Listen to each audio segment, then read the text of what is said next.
नीमा गांव की जिन्नात भाग 2। रात गहरी हो चुकी थी। नीमा गांव के पेड़ों पर झींगुरों की आवाज गूंज रही थी। उसी अंधेरे में बंसीलाल दबे पांव फरिश के खेत की ओर बढ़ रहा था। उसकी आंखों में पागलपन झलक रहा था, बोतल को पाने का पागलपन। खेत में पहुंचते ही उसने देखा, बोतल वहीं पड़ी है, मिट्टी के नीचे आधी दबी हुई। उसकी सांसें तेज हो गईं। उसने कांपते हाथों से बोतल उठाई और जोर से रगड़ा। धुएं का गुबार उठा और सायरा प्रकट हुई।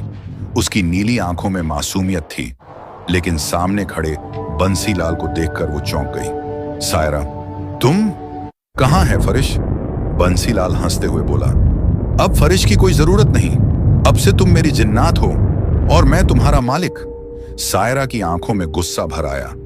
मैं किसी लालची इंसान की गुलाम नहीं बन सकती।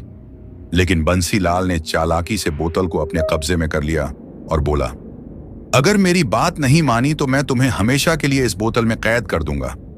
सायरा मजबूर थी, उसने सिर झुका लिया।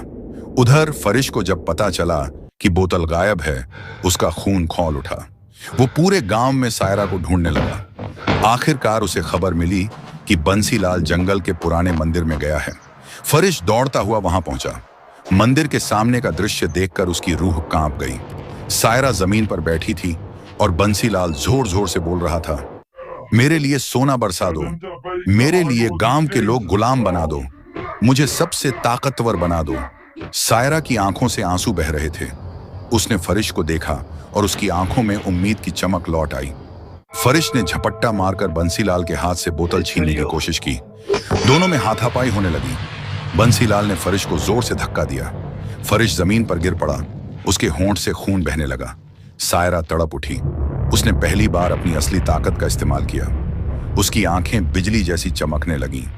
एक जोरदार तूफान उठा। मंदिर की दीवारें हिलने लगीं।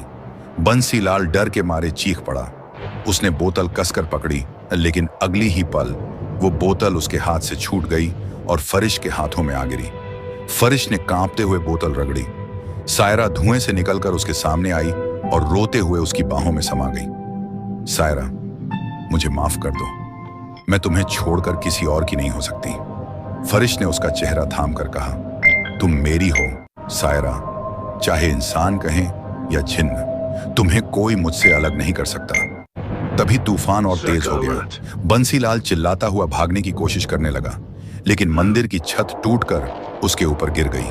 उसकी चीखें अंधेरे में गुम हो गईं। सायरा ने अपनी ताकत से फरिश को बचा लिया। दोनों बाहर निकल आए। बारिश की बूंदें फिर से बरसने लगीं। फरिश और सायरा भीगी मिट्टी पर खड़े एक दूसरे को देख रहे थे। फरिश ने मुस्कुराकर कहा, यह बारिश गवाह है हमारी मोहब्बत की। सायरा उसकी बाहों में सिमट गई। उनके दिलों की धड़कनें एक हो चुकी थीं। लेकिन कहानी यहीं खत्म नहीं होती, क्योंकि इंसान और जिन्न का रिश्ता कभी आसान नहीं होता।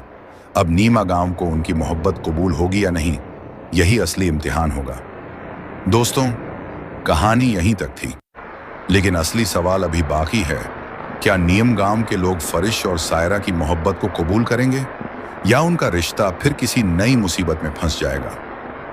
अगर आप जानना चाहते हैं भाग 3 में क्या होगा, तो इस कहानी को लाइक कीजिए और एक प्यारा सा कमेंट जरूर करें और चैनल को सब्सक्राइब करना मत भूलिएगा।